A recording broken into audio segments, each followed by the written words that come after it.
Γεια σε όλους, Αλδώρα εδώ. Εάν σου αρέσουν οι νεράιδες και ο κόσμος του φανταστικού, τότε καλώς ήρθες. Σε αυτό το βίντεο θα προσπαθήσω να σας πάρω μαζί μου και θα ζωγραφίσουμε την πρώτη σελίδα από το νέο μου sketchbook, που είναι αυτό εδώ. Γενικά, οι πρώτες σελίδες ενός sketchbook είναι πάντα λίγο τρομακτικές, γιατί σκέφτεσαι ότι θα είναι η πρώτη σελίδα, είναι το πρώτο πράγμα που θα βλέπω, ενδεχομένως το πρώτο πράγμα που θα βλέπουν και οι φίλοι μου ή οποιοδήποτε άλλος θέλει να δει το sketchbook μου, οπότε πρέπει να είναι κάτι πάρα πολύ ωραίο, κάτι πάρα πολύ αντιπροσωπευτικό. Ναι, έπεσα κι εγώ σε αυτή την παγίδα, για να είμαι ειλικρινής, και έκανα πάρα πολλούς σχεδιασμούς και είχα αφήσει αρκετές μέρες την πρώτη σελίδα κενή, ώστε να ξέρω ακριβώς τι θα φτιάξω. Είχα κάνει αρκετά thumbnails κτλ. Με αποτέλεσμα, όπως θα δείτε και στο βίντεο, να χρειαστεί να καλύψω την πρώτη σελίδα με άλλο χαρτί, ώστε να ζωγραφίσω κάτι άλλο από επάνω, μιας που τελικά κατέστρεψα το χαρτί από το πάρα πολύ σβήσιμο και ξαναφτιάξιμο και σβήσιμο και ξαναφτιάξιμο. Αλλά τέλος πάντων. Γενικότερα, όπως σας είχα πει και σε προηγούμενο βίντεο, έχω και μεγάλο πρόβλημα με το να τραβάω τον εαυτό μου βίντεο την ώρα που ζωγραφίζω. Νιώθω ότι χάνω πάρα πολύ τον ηρμό μου. Αλλά είμαι εδώ και θα το βρούμε, πιστεύω. Σήμερα, όπως παρατήρησες, είμαι σε αρκετά γοργονίσιο mood. Και άκου τώρα ποια είναι η σκέψη για την πρώτη σελίδα του sketchbook. Προχθές είδα ότι οι Peach Riot έβγαλαν φιγούρες γοργόνες. Και πραγματικά είναι ό,τι πιο όμορφο έχω δει τις τελευταίες μέρες. Θα σας βάλω και κάπου στο βίντεο να φαίνεται η φωτογραφία. Δεν ξέρω αν έχουν κυκλοφορήσει ακόμη επίσημα. Από ό,τι είδα θα είναι και limited edition. Και παρά το γεγονός ότι η αγαπημένη μου είναι η Gigi, επειδή έχω ήδη την Poppy σε φιγουρίτσα στο γραφείο μου, σκέφτηκα να ζωγραφίσω την version της Poppy για το sketchbook αυτό, αφού ταιριάζει και αρκετά με τα χρώματα που έχω επιλέξει. Θα προσπαθήσω να εντάξω και αυτό εδώ το γοργονάκι, το οποίο το έχω περίπου 2 χρόνια, μπορεί και 3. Ήταν από κάποια blind box, ας πούμε, της Barbie, που έπαιρνες και σου έβγαζε ένα γοργονάκι σε τυχαίο χρώμα και μου φάνηκε πάρα πολύ fitting για το συγκεκριμένο, οπότε θα προσπαθήσω να εντάξω και το γοργονάκι αυτό. Χωρίς λοιπόν να καθυστερούμε άλλο, πάμε να δούμε τι θα ζωγραφίσουμε στο sketchbook.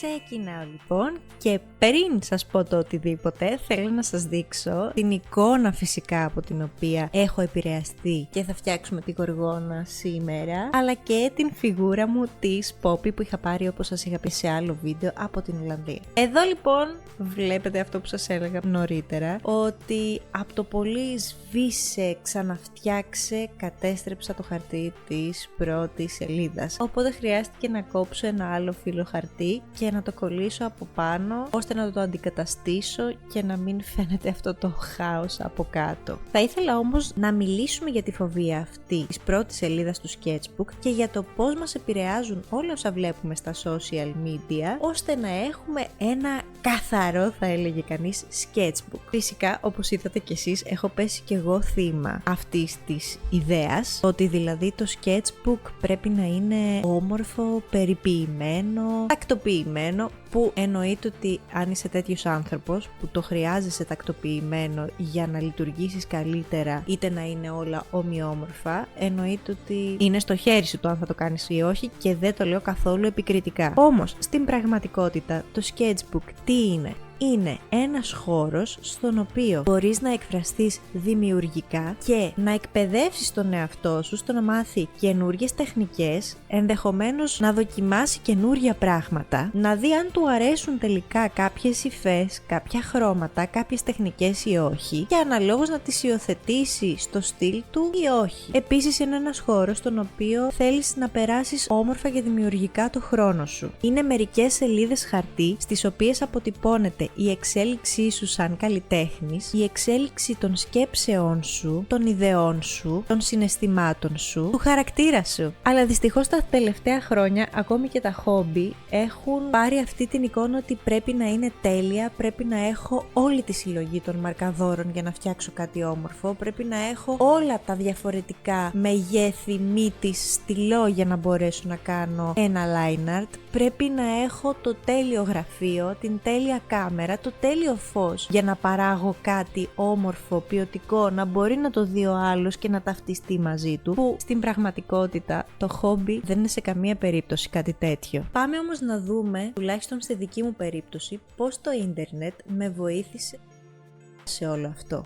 Αρχικά να σου πω ότι ζωγραφίζω από τότε που θυμάμαι τον εαυτό μου, από πάρα πολύ μικρή. Ωστόσο, πολύ πιο εντατικά ξεκίνησα να ζωγραφίζω κατά τη διάρκεια του COVID, μιας που είχα παραπάνω ελεύθερο χρόνο. Μάλιστα είδα σημαντική βελτίωση, γιατί επειδή εξασκούμουν αρκετά συχνά και μπόρεσα να πάρω κάποια εργαλεία, όπως ας πούμε καλύτερους μαρκαδόρους, καλύτερα sketchbook, είδα ότι όντως με βοήθησε και μπόρεσα να βελτιωθώ πολύ σημαντικά. Όμως, εδώ είναι που χρησιμοποιούμε το ίντερνετ. Σίγουρα χρειάζεσαι κάποια εργαλεία που θα σε βοηθήσουν να πειραματιστείς και να βελτιωθείς ενδεχομένως. Αυτό δεν σημαίνει ότι πρέπει να σπαταλήσεις μια ολόκληρη περιουσία είτε να πάρεις 150 διαφορετικά πράγματα για να το δοκιμάσεις, που εν τέλει μπορεί να μην σου κάνουν κιόλας εσένα προσωπικά. Εγώ για παράδειγμα ξεκίνησα με ένα σετ μαρκαδόρων που είχε τα βασικά χρώματα μέσα και ένα sketchbook, το οποίο δεν πήγα ας πούμε σε ένα χαρτί το οποίο κόστιζε 3 ευρώ, αλλά δεν πήγα ούτε και σε ένα χαρτί το οποίο κόστιζε 20,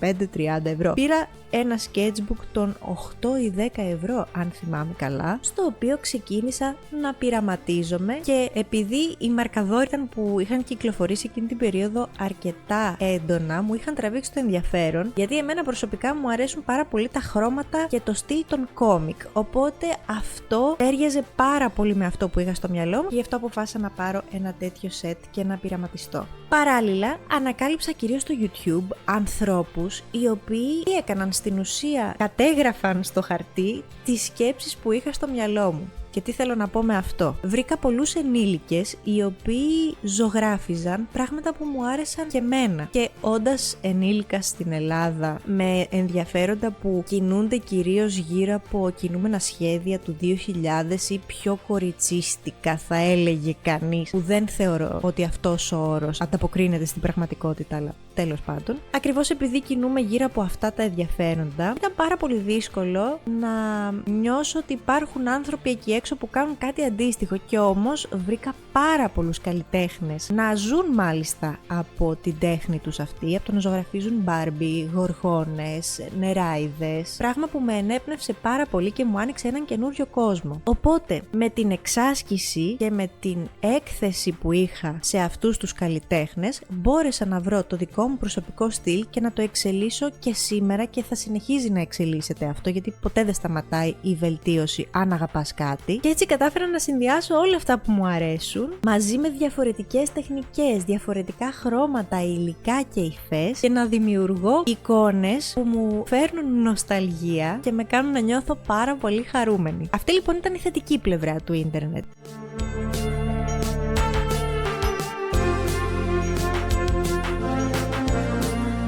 Παράλληλα όμως, ακριβώς επειδή η έκθεση στο ίντερνετ είναι καθημερινή και πλέον σε πολύ μεγαλύτερη βάση από ό,τι παλαιότερα, ένα πρόβλημα ήταν ας πούμε αυτό που σας έλεγα και νωρίτερα, ότι μου δημιουργήθηκε η εικόνα στο μυαλό ότι από ένα σημείο και έπειτα τα sketchbook πρέπει να είναι όλα ομοιόμορφα, πρέπει ό,τι φτιάχνω να ποστάρεται στο ίντερνετ, είτε αυτό είναι στο Instagram, είτε είναι στο TikTok, είτε είναι στο YouTube, πρέπει να κρατάω το process από τα πάντα για να αποδεικνύω ότι έχω φτιάξει τα πάντα εγώ με λεπτομέρεια, με αποτέλεσμα να αναλώνομαι πάρα πολύ στη διαδικασία και στο πώς θα φαίνεται ολοκληρωμένο ένα έργο, και έτσι να χάνω όλη την απόλαυση του να το δημιουργώ, την εξερεύνηση των νέων υλικών, γιατί μέσα από τα λάθη και από τον πειραματισμό θα γίνουμε καλύτεροι, και όχι από το να φτιάξουμε κατευθείαν μια έτοιμη εικόνα ή να μιμηθούμε μια έτοιμη εικόνα. Και φυσικά μέσω ότι όλα αυτά έπρεπε συντοχρόνως να παράγονται και πάρα πολύ γρήγορα, για να υπάρχει υλικό να ανεβάζω, για να υπάρχει κοινό που θα ακολουθεί σε καθημερινή βάση, το οποίο φυσικά είναι πάρα πολύ δύσκολο να παράγεις, ας πούμε, καθημερινή βάση και να την επεξεργάζεσαι και μετά να την ανεβάζεις.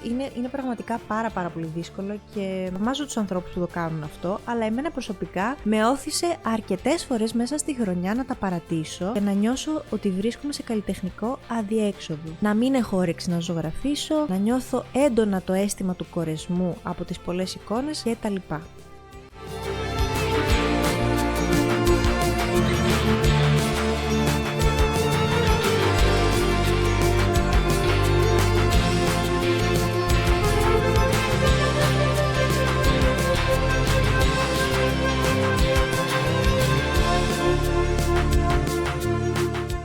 Οπότε αυτό, ας πούμε, θεωρώ ότι με επηρέασε αρνητικά πολύ, και αυτό που έχω να σου προτείνω είναι πραγματικά προσπάθησε να ασχολείσαι λιγότερο με το ίντερνετ, προσπάθησε όσο μπορείς τα media που καταναλώνεις να είναι βοηθητικά, δηλαδή αν σε βοηθάει να ακούς ένα βίντεο στο YouTube που μπορεί να σε βελτιώσει είτε στη ζωγραφική είτε σε οτιδήποτε άλλο, να είναι όντως κάτι που θα σε κάνει καλύτερο και όχι κάτι το οποίο θα σε φέρει στη θέση του να συγκριθείς με τον άνθρωπο που το δημιουργεί. Και επίσης προσπάθησε, αν θέλεις και μπορείς, να μην νιώθεις ότι πρέπει να τελειοποιείς τα πάντα. Δεν είναι απαραίτητο να τελειοποιείς τα πάντα για να είναι όμορφα και δημιουργικά.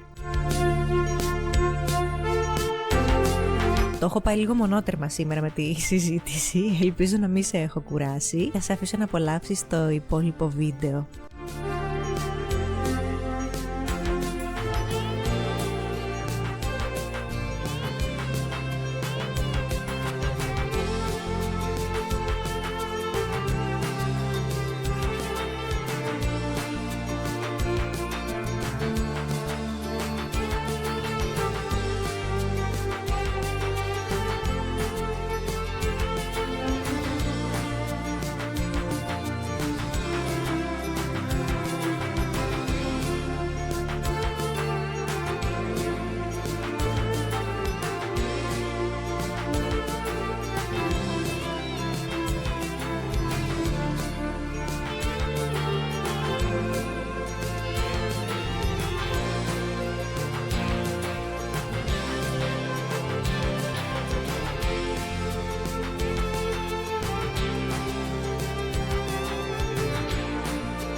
Ελπίζω να μην σε κούρασα και θέλω και να μου πεις κάτω στα σχόλια τη σκέψη σου πάνω στο θέμα αυτό και αν θέλεις να μου δώσεις και ιδέες για μελλοντικά βίντεο.